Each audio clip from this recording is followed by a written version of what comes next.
Prime Minister Narendra Modi today announced that the site where Vikram lander and rover Pragyan landed on the lunar surface will be named as Shiva Shakti Point.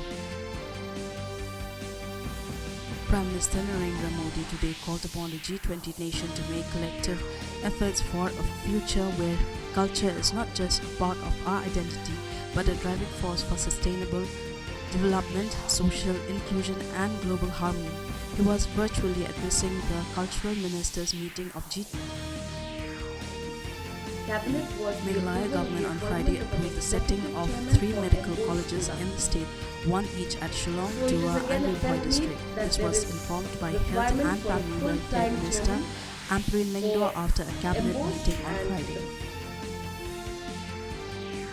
Former judge of Madhya Pradesh High Court Justice retired Mool Chand Garg has been appointed chairman of the expert committee constituted by the Meghalaya government for reviewing the state reservation policy.